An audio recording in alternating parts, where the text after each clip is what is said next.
This is a new day.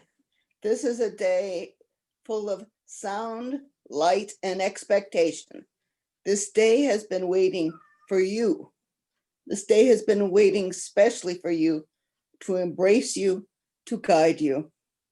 This day has been waiting with open arms, just for you. This is the day we have been given. Let's not waste it. Come now and let us worship together. Welcome to the Unitarian Universalist Church of Youngstown, Ohio, where time, place, and spirit converged. The time is about 11:05 Eastern Standard Time.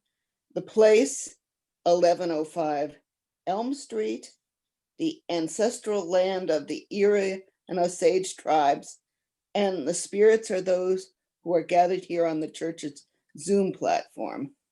This time and space are waiting for you, just as in the words of iconic folk singer Woody Guthrie, who welcomed people from California to the New York Islands, from the Redwood Forest to the Gulf Stream waters, and this land and time have been made for you and me.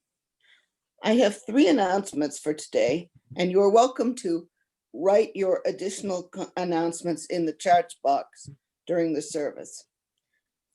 The first is that the First Unitarian Church of Youngstown will hold its annual meeting on Sunday, January 17th, directly following the virtual worship service. All active members in good standing are eligible to vote, and the details are available in the church update. There will be no religious education after today's service, but there will be, after the talkback, there will be a justice ministry meeting with Gary Davenport following the talkback, and join a choir rehearsal for the Martin Luther King service following the talkback. Jennifer Ruth Boyd will be available after the service to talk you through the process of recording from your home, and it's open to everybody.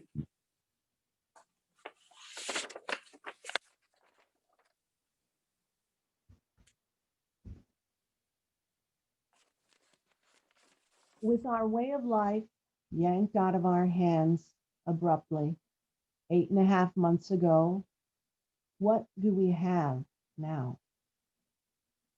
What has 8.5 months of pandemic upheaval given us?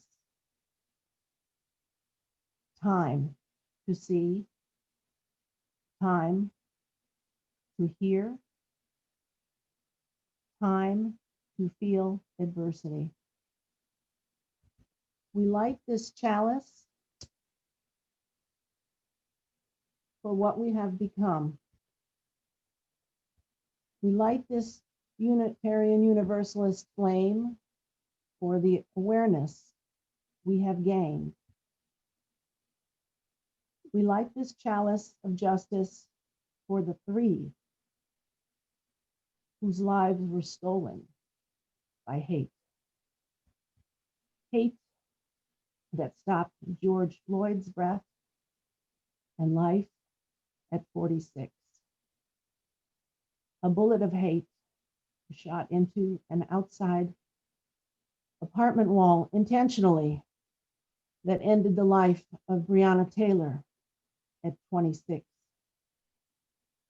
An ambush and 3 bullets of hate from a father and son that killed jogger Ahmaud Arbery at 25. We light this Unitarian Universalist flame of reason, community, and hope.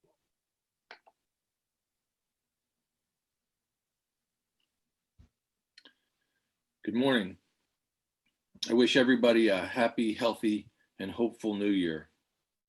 Please join me in reciting our church's covenant. Love is the spirit of this church and service its law. This is our great covenant, to dwell together in peace, to seek the truth in love, and to help one another. Each month we give to an organization that supports the transformation in our community, which is the heart of our mission. In our church's historic commitment to the well-being of the community, we give 100% of our offering to those in need. UUYO's Give Away the Plate recipient for January is UUJO, UU Justice Ohio.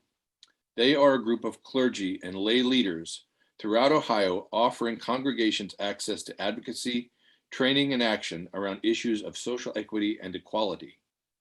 This year, UUJO has been critical in offering expertise and materials to the important local immigrant issue, assisting immigrants, to the important local immigrant assistance program that our members run. This month's Give Away the Plate will pay for our membership to UUJO. We will now receive the offering that supports the life of Youngstown, the Mahoning Valley, and our wider world.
It is always miraculous to see a dream take shape and form. Dreams in themselves are made of the chiffon of our hopes, desires, and aspiring. There may be no limit to their fabulous unfolding, rich in all the magic of the fantastic. A dream may be held at the focal point of one's mind and heart until it takes over the total process of one's thinking and planning, until at last we become the living embodiment of what we dream. This is the first miracle. We become our dream. Then it is that It is that the line between what we do and our dream melts away. A new accent appears in how we think. The signature of our dream must guarantee the integrity of our every act. A reading by Howard Thurman.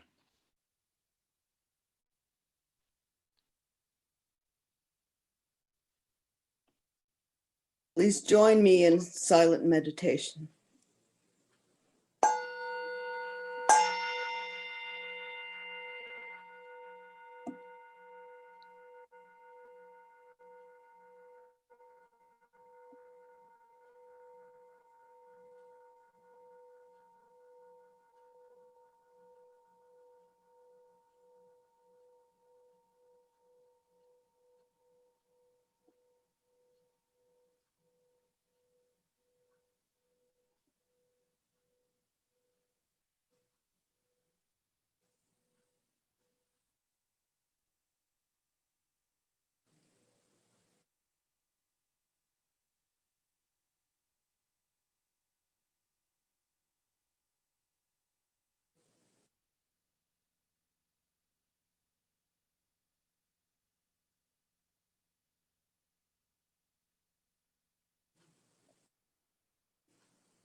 Our theme of the month of January is imagination.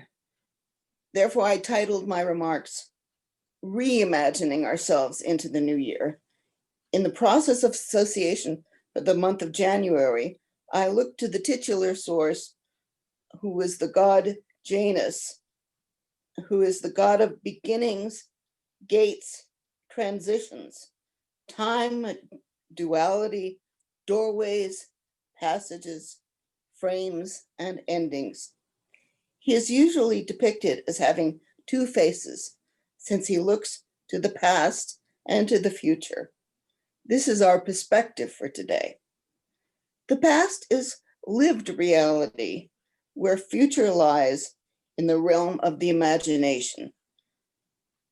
This time last year, what has come to pass in the year 2020 was unimaginable in our wildest dreams or resolves if we made resolutions at this time last year. We were confronted by a political divide that widened to include whether one believes in climate change, whether one believes in the reality of the COVID pandemic, whether one believes in systematic racism. And one of the many things we had to reimagine was how to conduct our worship services. By now, the Zoom platform has become a comfortable reality for most of us. Before last year, the figure 2020, aka 20/20, was associated with clarity of vision. In the year 2020, we were to hold in our sights much that we did not want to see in our reality, in our society. Now that that year has passed, we can look at 2020 with the hindsight of 2020 vision. We can look at our own paths in the context of a broader history. So today you will be learning something about my broader history, and I hope we will continue to learn more of each other's histories as we continue to meet in fellowship. For me, 2020 was a turning point in some positive ways. Thanks to Zoom, I managed to rejoin the church community by being on an equal footing with those who could actually use their feet. Well, many have been suffering with the constraints of imposed sequestration.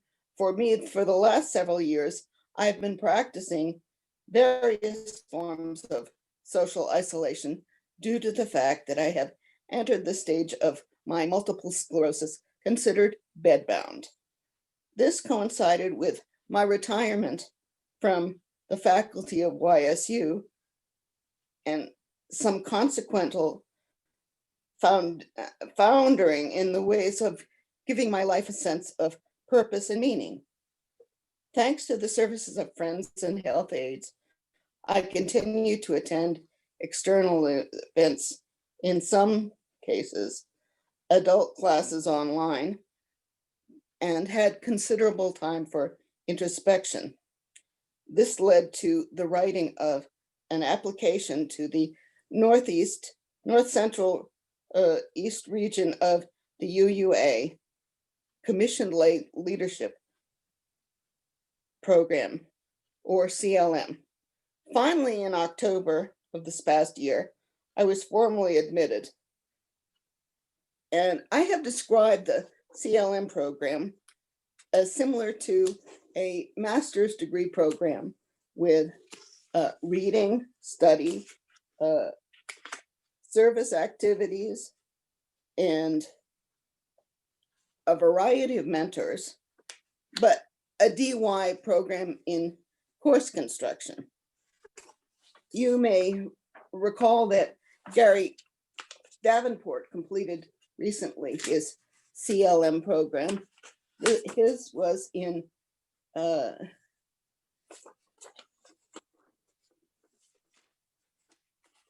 social justice, and one of the problems with dealing with Zoom is that I have to change my pages with one hand, and I'm missing page 3. Oh, here we go. Okay, Gary Davenport recently completing his commission in social justice ministry. My major in the CLM program, on the other hand, is worship.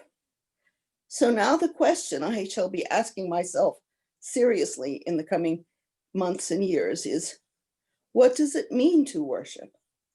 What do we do when we come together to worship? Today, I pose this question to you in the hopes that you can help me as I work towards becoming a commissioned lay leader in ministry in UUYO. I had always thought of worship as a private, personal thing, a check-in with my own spiritual pilot light. Consequently, I met the assigned reading, a book called Worship That Works, with a sense of skepticism. Were they proposing worship as a manipulation of the congregation? So I began to search for a definition I could live with. Being by training a philologist, a lover of language, I looked in dictionaries, in etymologies, in thesauruses, in translation of the word worship in different languages in my toolbox. A common thread was reverence toward, but what? There's a common joke in UU circles that Unitarians pray to whom it may concern. Is that as good as it gets? In a pocket guide to Unitarian Universalism, edited by Susan Fred Gray, I found the linguistically more satisfying, unlike traditional concepts. UUs use worship as an intransitive rather than transitive verb. And she offers instead, this is a way of congregation or people of faith to tell its stories. Intransitive, therefore, does not carry across transit, but operates within. We are alone together, bound by a transcendent spirit. Hence, my worship story. My family migrated among various forms of Protestantism, refusing to baptize me until I could reason the meaning for myself. I have not acknowledged my affiliation with Unitarian Universalism, which has no baptism, since age 11, when my family moved to Wayland, Massachusetts, to join the First Parish Unitarian Universalist Church. My family had moved to a house located 2 miles south of Walden Pond. And my father, a professor of American history, quickly chose to identify with the Unitarian part, the first U, and the rational roots of our denomination. I quickly absorbed the dissolution of the Trinity, Father, Son, and Holy Ghost, and recall decomposing the Apostles' Creed that I recited in chapel at the Episcopal summer camp I attended from ages 11 to 13. My father, who worked in Wayland, however, dismissed the second U, universalism, as too grounded in emotion, which was the very element that the oracles of Concord, such as Emerson and Thoreau, rejected during the Trinitarian Great Awakening of their era. Only much later did I learn about class distinctions that also inform these two pillars of our faith traditions, both of which had taken a foothold in New England. I recently asked my program mentor, Reverend Stephen Protzman of the Kent Unitarian Universalist Church,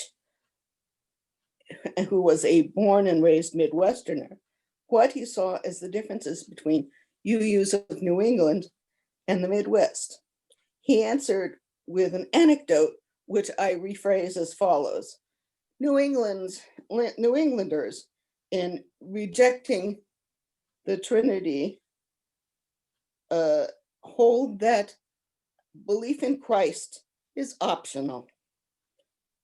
Midwesterners hold that belief in God is optional, while West Coasters contend that belief in clothes is optional. Whatever system you choose, UUs will enforce no dogma. Only in the church building itself do we enforce no shirts, no shoes, no service.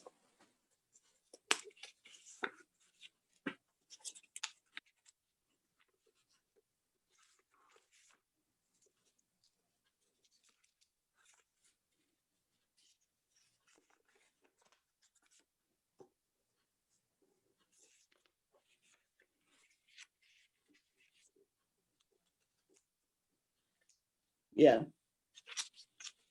My fingers also don't work so well.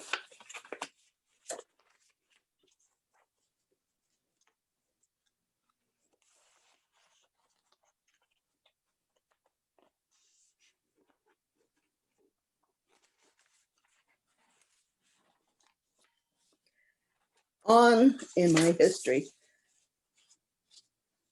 my first boyfriend in college was a lapsed Catholic, and he would parody the progressivist hymns we sang in our church.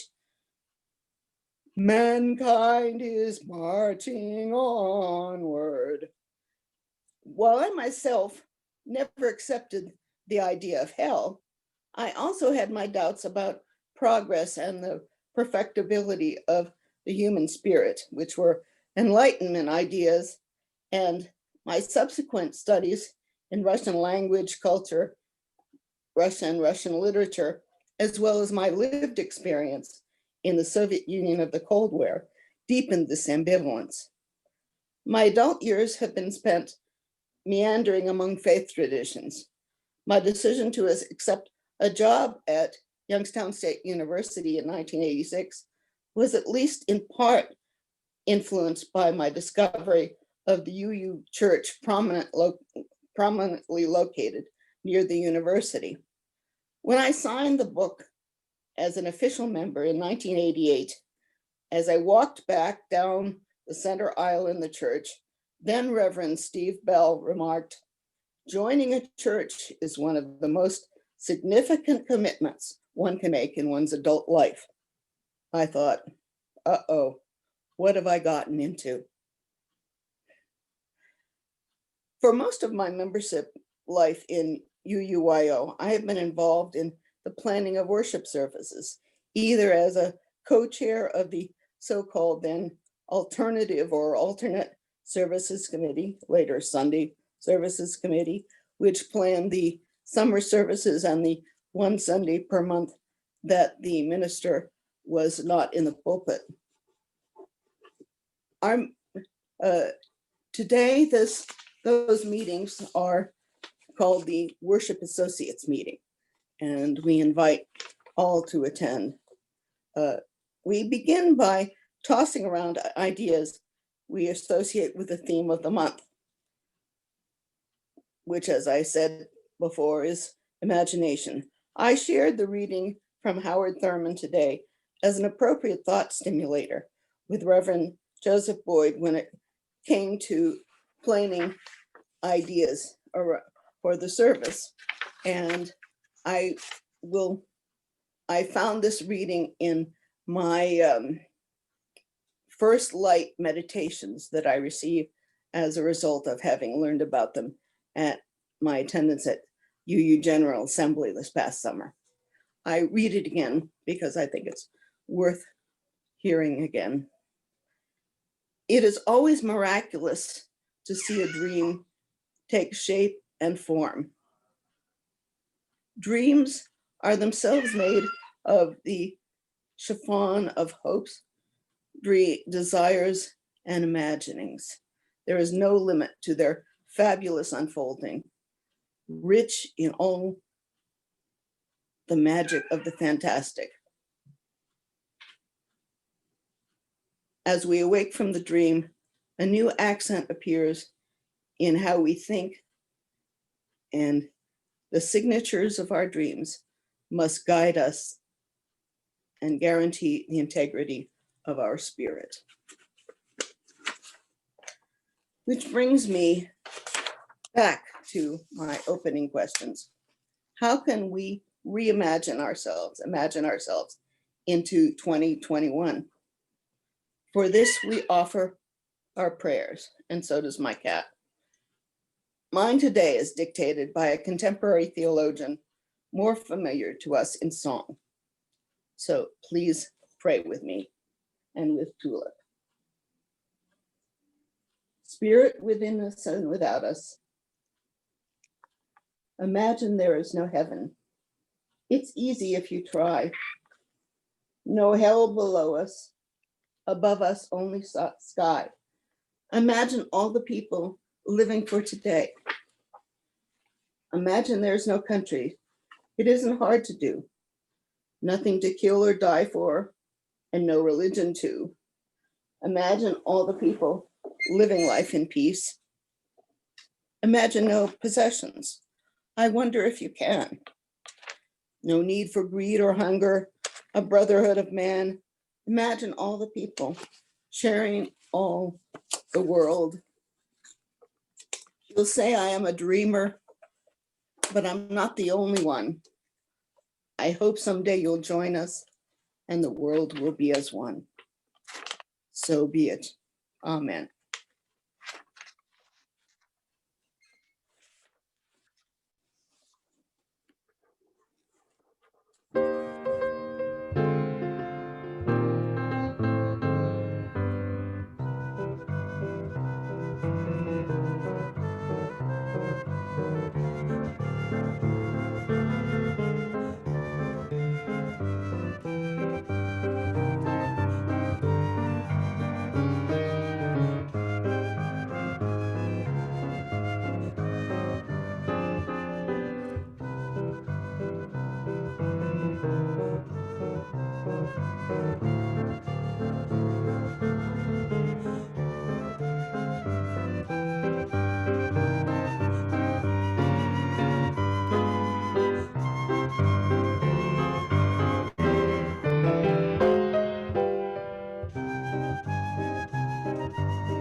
We extinguish this flame, but not the light of truth, the warmth of community, or the fire of commitment. These we hold in our hearts till we are together again.